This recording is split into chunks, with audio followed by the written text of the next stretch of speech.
mama. Bityo rero murakoze cyane icyo kibazo mumbajije ni cyiza cyane. Icyakorwa rero twahera kuri milk problems. Hari ibibazo by'amata hano mu Rwanda. Amata waruvuze ko menshi kubera amatungo menshi abarwaye indwara, ariko uhereye ku matungo yaba bifite bitewe n'ubushakashatsi dufite bo iyo matungo yabo yarwaye, no kuvuga izo nka bagazikama, iyo bazikamye bagapima ayo mata bagasanga arwaye, ntabwo yo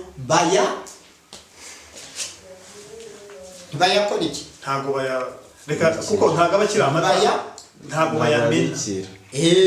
Bityo rero bayajyana he mu ikusanyirizo ry'amata, bakayita iki, amakoperative y'amata.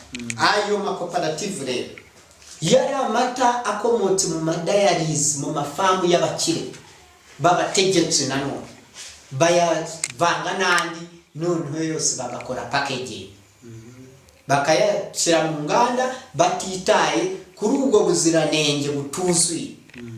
Noneho bayaha abanyarwanda n'abandi bakiriya bagana u Rwanda, ugasanga ayo mata abateye uburwayi. Kandi mwibuke ko izi nka zisigaye zivurwa, cyangwa aya matungo asigaye avurwa kurusha abantu, bayatera imiti itandukanye.